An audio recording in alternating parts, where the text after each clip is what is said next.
तो guys welcome back. जैसा कि आप सबने पिछले पार्ट में देखा कि कात्सुमी ओरोची पिकल से फाइट करता है, जहां पर पिकल इसको हरा देता है। आगे चल के बाकी पिकल से फाइट करता है, जहां पर बाकी अपनी कुंफू टेक्निक का इस्तेमाल करके पिकल को गंदे तरीके से मारता है और स्ट्रेंथ के मामले में बाकी पिकल को हराने की कोशिश करता कि तभी पिकल इसको पटक देता है, जिससे पिकल बाकी को हरा देता है। वेल अब स्टार्टिंग में ही हमें बाकी का सीन दिखाया जाता है, जो MR मशीन में अपने बॉडी पार्ट्स चेक करवा रहा होता है। यहीं पर डॉक्टर कुरेह आता है। मिस्टर हानमा, आपको ये चेकअप पहले ही करा लेने चाहिए थे। जितना नुकसान आपकी बॉडी को हुआ है उतना तो प्रो मार्शल आर्ट की बॉडी को भी नहीं होता। यहीं पर बाकी कहता है, रिपोर्ट में चाहे जो भी आ जाए, मैं अपनी जिंदगी जीने का तरीका नहीं बदलने वाला। मैं जानता था कहीं न कहीं ऐसा ही सुनने को मिलेगा। वेल अब रात को डॉक्टर कुरेह बाकी की रिपोर्ट को देखकर बहुत ज्यादा हैरान हो जाता है।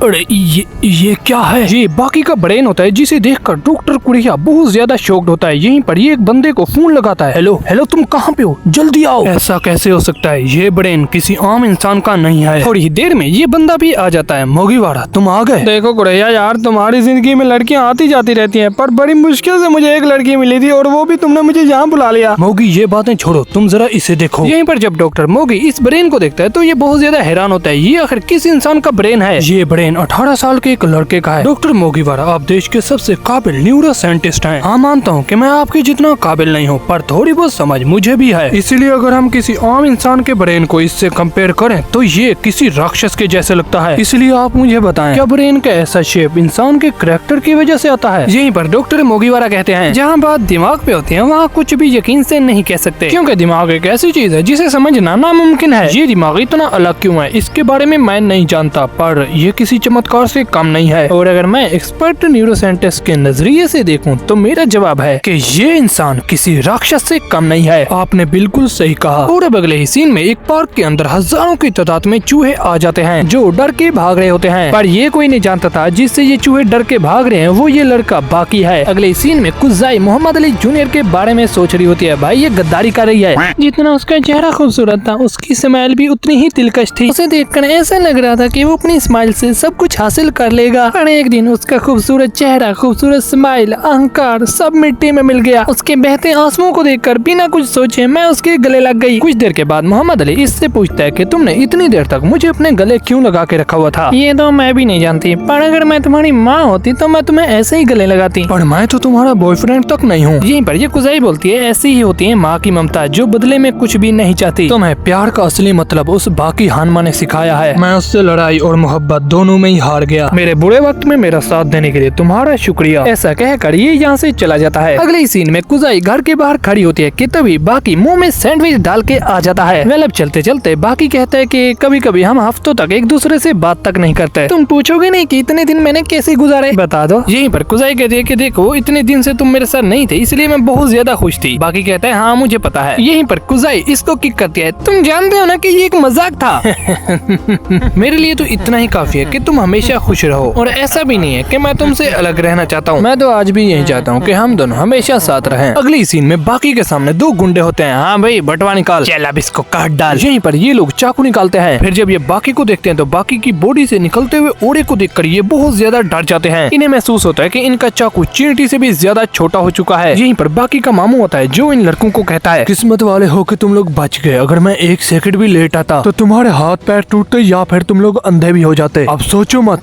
यहाँ से भाग जाओ। ऐसा सुनकर ये यहाँ से चले जाते हैं। अगले सीन में ये दोनों रेस्टोरेंट में जाते हैं, जहाँ पर कुरियागावा ये बात कहते हैं, बाकी मेरे बेटे अब ज्यादा वक्त नहीं बचा। बाप और बेटे की लड़ाई बहुत ज्यादा नजदीक आ रही है।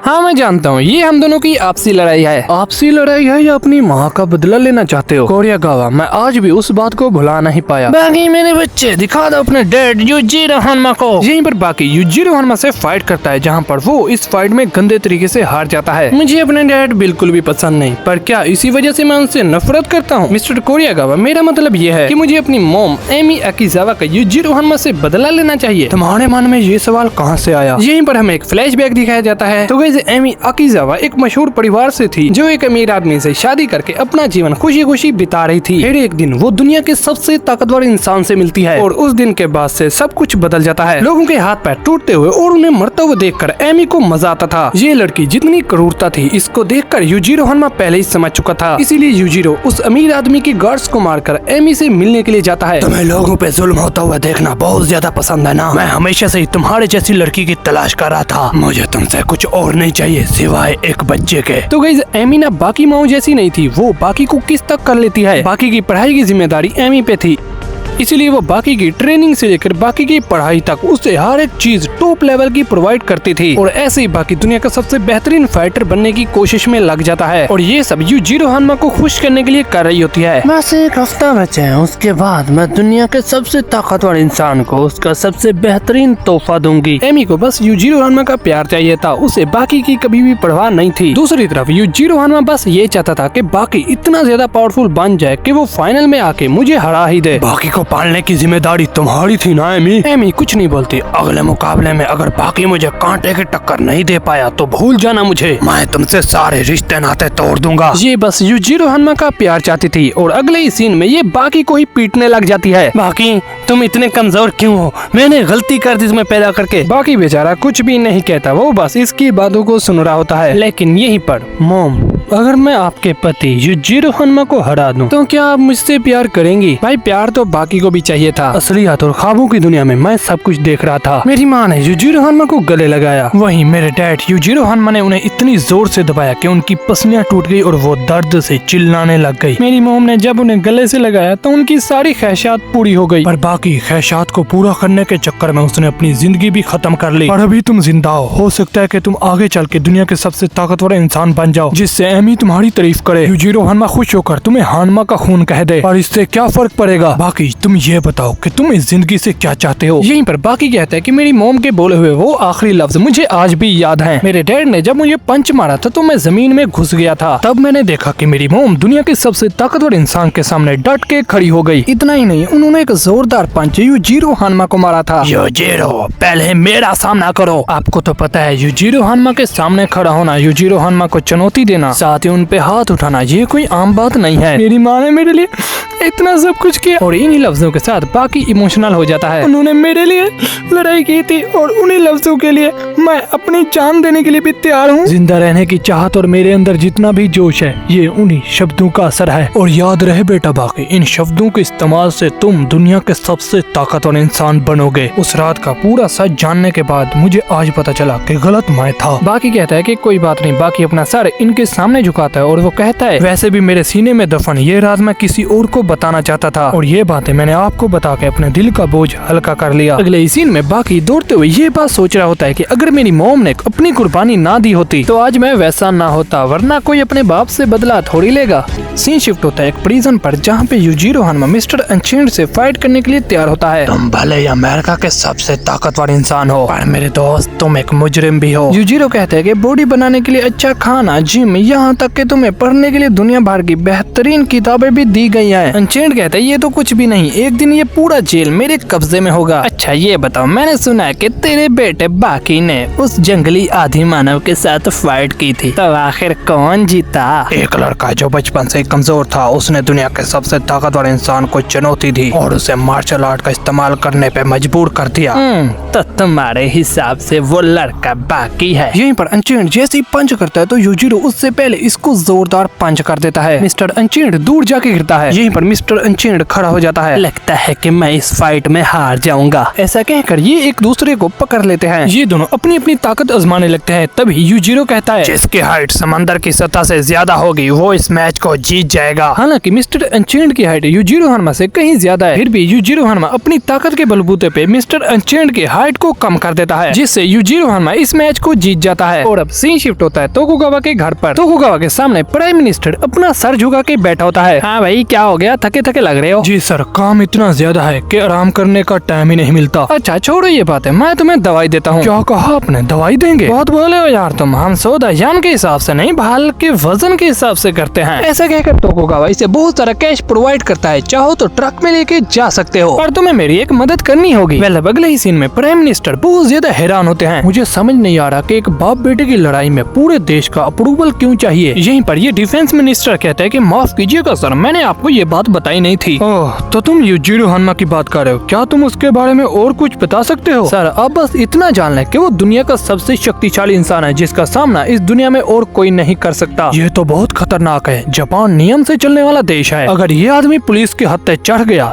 तो बचेगा नहीं, उसका कोई कुछ नहीं बिगाड़ सकता। क्या कह रहे हो तुम? दरअसल कुछ टाइम पहले एक प्राइम मिनिस्टर ने ऐसे युजिरो हन्मा को धमकी दी। यहीं पर युजिरो हन्मा इस प्राइम मिनिस्टर को फोन करके कहता है, तैयार हो जाओ, मैं आ रहा हूँ तुम्हें मारने के लिए। इसीलिए प्राइम मिनिस्टर अपने घर के सामने 100 से भी ज्यादा बॉडीगार्ड तैनात कर देता है। इतनी सख्त सिक्योरिटी होने के बावजूद भी वो अंदर घुस ही जाता है। ये क्या कह रहे हो तुम? एजुकेशन मिनिस्टर साहब, आप बताएं, क्या ये बात सच है? जी, मैंने भी ये खबर सुनी थी, लेकिन प्राइम मिनिस्टर ने इस बात को छुपा दिया ताकि लोगों में हलचल ना हो। यहीं पर प्राइम मिनिस्टर कहता है कि एजुकेशन मिनिस्टर साहब, आप ये बात बताएं, क्या हम इस लड़ाई के लिए एग्री करें? पर एजुकेशन मिनिस्टर साहब भी मना कर देते हैं। अगर हम ऐसा करते हैं तो देश के नौजवान लड़कों पर इस फाइट का बुरा असर पड़ सकता है। यहीं पर प्राइम मिनिस्टर डिफेंस मिनिस्टर से पूछते हैं, मुझे ये बताएं, हमारे पास दुनिया के सबसे खतरनाक हथियार हैं, फिर भी हम उस आदमी से क्यों डरते हैं? प्राइम मिनिस्टर जी, मैं आपको उनकी ताकत का एक नमूना दिखाना चाहता हूँ। अमेरिका, जो कि दुनिया का सबसे खतरनाक देश है, उसने भी युजिरो हन्मा के साथ ट्रीटी साइन की हुई है। क्या कह रहे हैं आप? ट्रीटी यानी फ्रेंडशिप? वेल, अब रात के वक्त ये लोग युजिरो हन्मा की पिक्चर देखते हैं, जहाँ पर इन्हें समझ आ जाता है कि भाई इसका चेहरा किसी राक्षस से कम नहीं है। यही है वो इंसान जिसका नाम सुनकर अच्छों की सिट्टी पिट्टी गुल हो जाती है। ये जो आप तस्वीर देख रहे हैं, ये पिछले साल सैटेलाइट की हेल्प से खींची गई थी। युजिरो हन्मा को ओगर नाम से भी जाना जाता है। यहीं पर प्राइम मिनिस्टर कहते हैं कि आप तो ऐसे बात कर रहे हैं इनके बारे में जैसे आप इनके फैन हो। प्राइम मिनिस्टर जी, शायद आप अभी तक समझ नहीं पाए, युजिरो हन्मा दुनिया का इकलौता ऐसा शख्स है जो हर चीज अपनी ताकत के बलबूते पे हासिल कर लेता है। आज हर कोई इसके जैसा बनने की कोशिश में लगा हुआ है। अमेरिका ने जो युजिरो हन्मा के साथ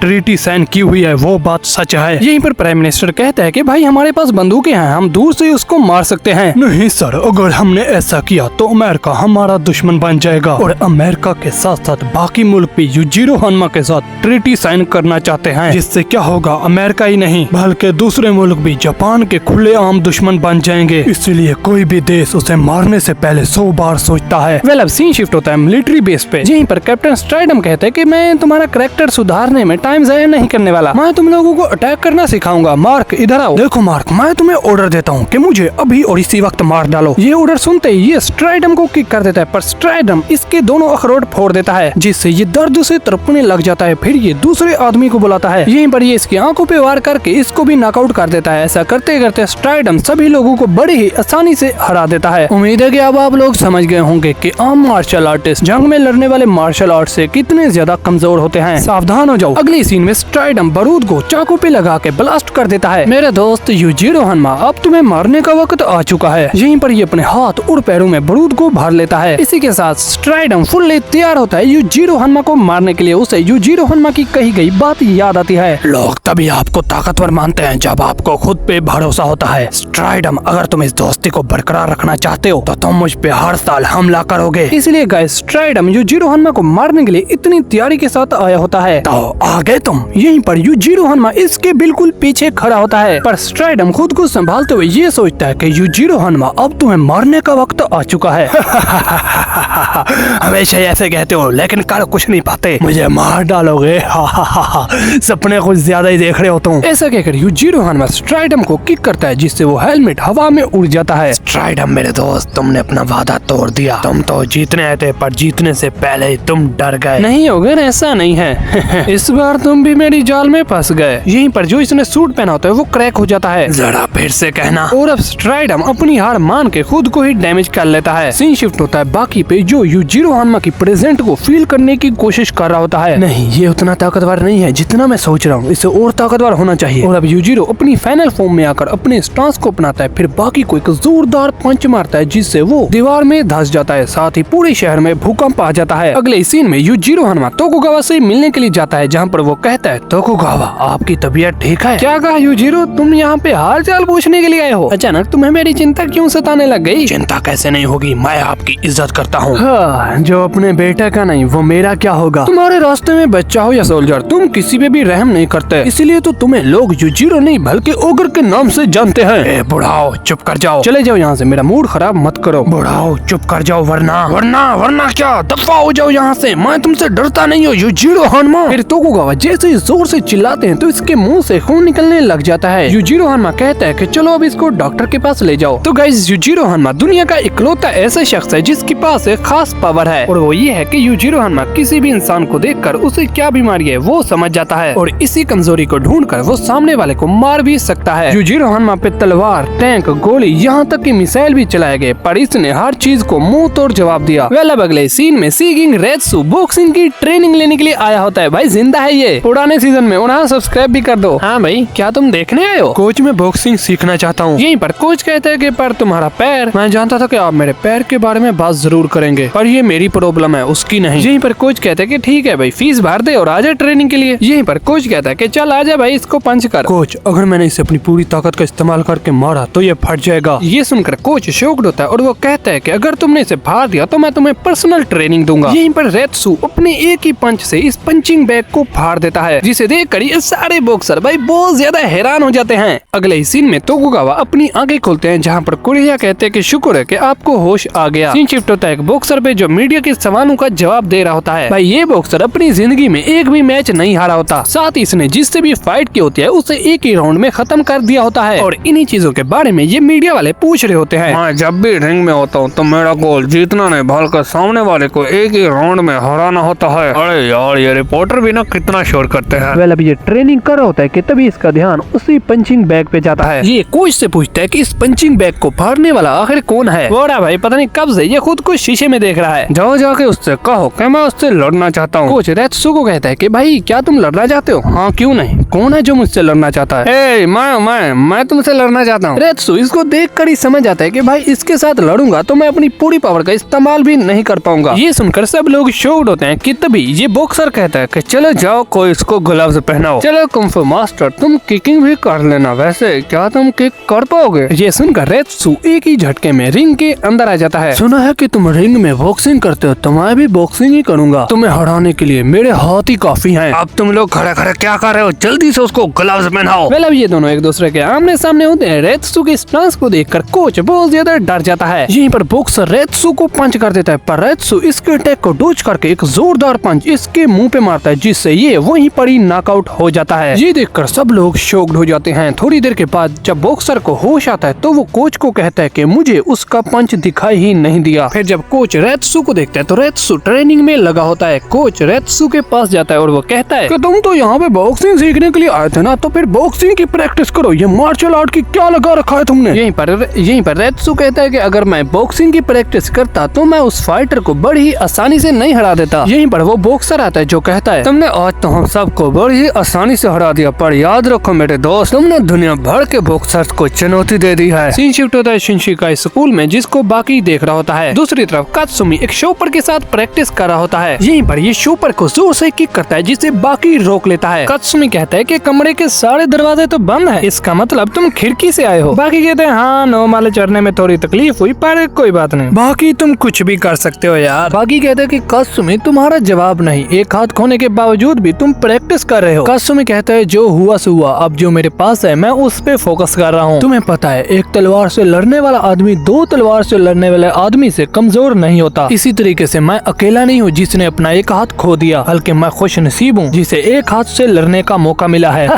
क्या सोच है बे तेरी? बाप बड़ा आदमी हो तो बेटे पे जिम्मेदारियां भी बहुत आ जाती हैं। वहीं कात्सुमी कहते हैं कि अगर बाप ताकतवर हो लड़ने में मजा भी बहुत आता है। तुम दोनों की फाइट को आज दुनिया में हर कोई देखना चाहता है। यहीं पर बाकी कहते हैं कि अब मैं उनसे इतनी ज्यादा नफरत नहीं करता। यहीं पर ये इस शॉपर को बीच से ही काट देता है। कात्सुमी शोक होकर कहते हैं कि भाई इस फाइट को देखने में बहुत मजा आएगा। अगले सीन में तोकुगावा की लग जाती है क्योंकि भाई ये बहुत ज्यादा सुट्टा पीता है, इसलिए इसके लंग्स खराब हो चुके हैं। कुरेहा कुछ भी नहीं कहते। अगले ही सीन में कात्सुमी बाकी को बताता है कि रेत्सु बॉक्सिंग लड़ने के लिए चला गया है। ये सुनकर बाकी शॉक्ड होता है और वो कहता है कि सीकिंग रेत्सु को कुंफू की वजह से ही ये टाइटल दिया गया है, तो फिर वो बॉक्सर क्यों बनना चाहते हैं? कात्सुमी कहता है कि वो रिंग में बॉक्सिंग की कोई भी टेक्निक इस्तेमाल नहीं करेंगे। रिंग में भी वो कुंफू टेक्निक का इस्तेमाल करके बॉक्सिंग मैच को जीतेंगे। हाँ, ये शायद उनके लिए आसान होगा। बाकी मेरे दोस्त, दुनिया में कुछ भी आसान नहीं होता। कुंफू 4000 साल से भी ज्यादा पुराना स्पोर्ट है। वहीं मॉडर्न बॉक्सिंग 150 साल ही पुरानी है, फिर भी वो बहुत ज्यादा मशहूर है। आज वेस्टर्न कुंफू का भी बहुत ज्यादा नाम है। बाकी कहता है कि रेत्सु का वजन कितना है? 160 किलो। रेत्सु का वर्तमान और भविष्य अब ये खेल ही तय करेगा।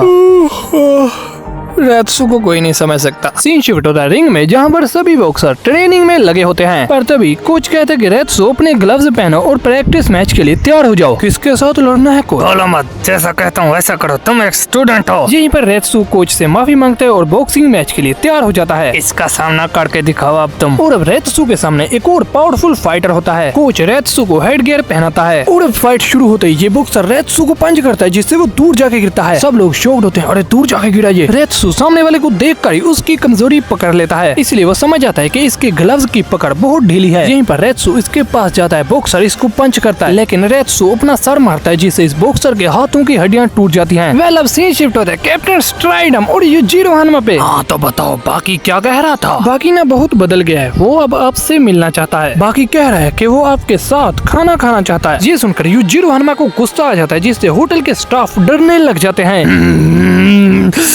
ये कहने की उसकी हिम्मत कैसे हुई? रेत्सु की इस फाइट को देखकर सारे लोग शॉक्ड तो होते ही हैं, पर यहाँ पर रेत्सु अपना स्टांस भी बदल लेता है। रेत्सु इसके पास जाता है, बॉक्सर डिफेंस करता है, लेकिन रेत्सु का निशाना कंधा था, जिससे वो यहाँ पर एक जोरदार पंच करता है और कंधे की हड्डी ही तोड़ देता है। और यही से legend of the boxer seeking Retsu की शुरुआत होती है। आखिर उसने सोच भी कैसे लिया कि वो मेरे साथ खाना खाएगा? कैप्टन स्ट्राइडम कहते हैं कि भाई प्लीज शांत हो जाओ, होटल का स्टाफ आपको देखकर डर रहा है। युजिरो कहता है कि मुझे पूरी बात बताओ। यहीं पर हमें एक फ्लैशबैक दिखाया जाता है, जहाँ पर स्ट्राइडम बाकी को कहते हैं कि युजिरो हानमा कभी भी तुम्हारे साथ खाना नहीं खाएगा। पर बाकी ने राट लगाई होती है कि एक बेटा अपने बाप के साथ खाना भी नहीं खा सकता। स्ट्राइडम कहता है कि तुम अपनी जगह पे सही हो, लेकिन युजिरो हानमा कभी भी तुम्हारे साथ बैठ के खाना नहीं खाएगा। बाकी उदास होता है और कहता है चलो मान लिया कि मैं उनका नकारा बेटा हूँ। जरूरी थोड़ी है कि हर बार मैं ही पहल करूँ, कभी न कभी तो ऐसा वक्त आएगा जब पहले पहल वही करेंगे। ये सुनकर स्ट्राइडम शॉक्ड होता है और वह कहता है कि बाकी तुम्हें कुछ नहीं पता।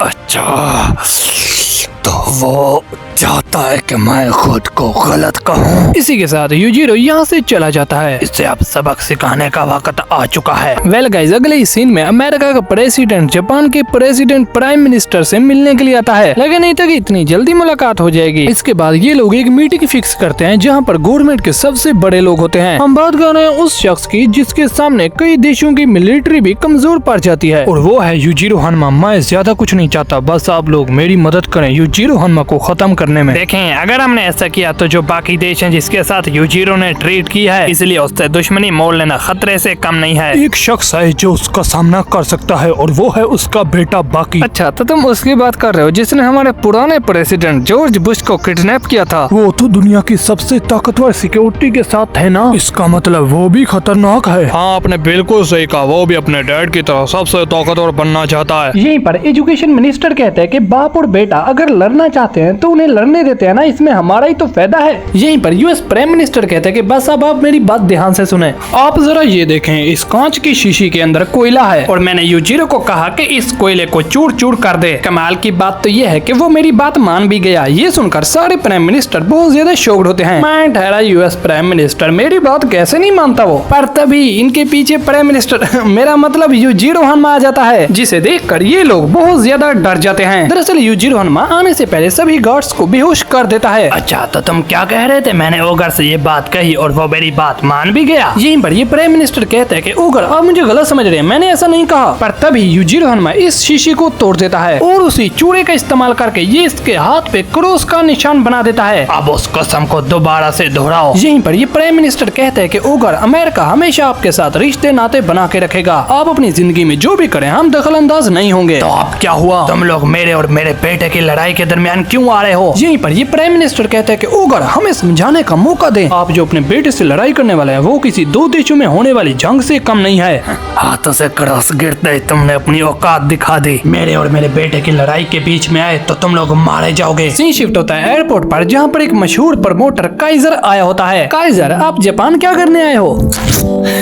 मैं यहाँ पे लड़ने आया हूँ। मीडिया वाले कहते हैं लेकिन आप तो एक प्रमोटर हैं तो फिर आप किससे लड़ना चाहते हैं? पर ये कुछ भी नहीं कहते। सीन शिफ्ट होता है रेत्सु पर जो अभी भी ट्रेनिंग कर रहा होता है, जिसे देखकर कोच बहुत ज्यादा हैरान होता है। भाई इस तरह की गलती कर दी मैंने। चेयरमैन साहब ये बॉक्सिंग नहीं करता बल्कि कुंग फू की प्रैक्टिस करता है। ये कहता है कि कोई ऐसा बॉक्सर लाओ जो मुझे हरा दे, तभी मैं बॉक्सिंग की प्रैक्टिस करूंगा। पर मसला यह है कि इसे कोई भी बॉक्सर हरा नहीं पाया। मुझे नहीं लगता कि जापान में कोई और बॉक्सर है जो इसको हराने का दम रखता हो। पर तभी यहाँ पे आ जाता है काइजर, जिसे देखकर सब लोग बहुत ज्यादा हैरान होते हैं। चेयरमैन कहता है ये तो मामूली सा जिम है, ये यहाँ पे क्या करने आ गया? पर ये इन सब को कुछ भी कहे बिना रेत्सु के पास जाके खड़ा हो जाता है। हाँ भाई तेरी बॉडी तो कमाल की है। रेत्सु खड़ा होकर कहता है कि बेवकूफ, ट्रेनिंग के दरमियान मुझे परेशान मत किया करो। ये सुनकर सारे के सारे लोग बहुत ज्यादा हैरान होते हैं। भाई क्या बोल रहा है ये? मैं ज्यादा कुछ नहीं चाहता, बस तुम्हारी ताकत का एक नमूना देखना चाहता हूँ। ये सुनकर रेत्सु एक ग्लव्स को पहन लेता है। क्या ये यहाँ का सबसे बड़ा ग्लव्स पहनकर सैंडबैग की धज्जियां उड़ा देगा? पर तभी रेत्सु इतनी जोर से पंच करता है कि वो ग्लव्स ही फट जाता है। रेत्सु सोचता है कि भाई ये ग्लव्स सबसे पुराना था, ये मैंने क्या कर दिया, ये तो आसानी से फट जाएगा। ओह शिट, लानत है मुझ पे। और अब रेत्सु खुद को ही कोस रहा होता है, लेकिन सबके सब लोग रेत्सु के इस कारनामे को देखकर बहुत ज्यादा हैरान होते हैं। काइजर मैं बॉक्सिंग छोड़ रहा हूँ। इनक्रेडिबल रेत्सु, तुमने कमाल कर दिया। तुमने इस ग्लव्स को हवा में ही फाड़ दिया। क्या यहाँ पे खड़ा हुआ कोई बॉक्सर ऐसा कर सकता है? तुमने बॉक्सिंग के सिंपल ग्लव्स के चित्रे चित्रे कर दिए। अब तुम अपनी ताकत का इस्तेमाल करके मिलियंस ऑफ डॉलर्स कमाओगे। नहीं, मैं पैसों के लिए नहीं लड़ता, लेकिन वहाँ पर ऐसे योद्धा होंगे जो तुम्हें हराने का दम रखते हैं। ये सुनकर रेत्सु हैरान होता है। मुझे पता है कि तुम एक काबिल योद्धा हो, लड़ना तुम्हारी फितरत में है। पैसे ही नहीं बल्कि तुम बहुत ज्यादा फेमस भी हो जाओगे और अब मैं तुम्हें लेके जाऊंगा United state of America. Well अब रेत्सु इस कोच को भी अपने साथ लेके चला जाता है। आई नो गाइस, स्ट्राइक की वजह से वीडियो बहुत ज्यादा लेट हो गई, इसलिए भाई अपना छोटा भाई समझ के इस चैनल को थोड़ा रिवॉच कर लेना, जिससे चैनल की रीच बढ़ जाएगी और अगला पार्ट भी 1 से 2 दिन में आ जाएगा।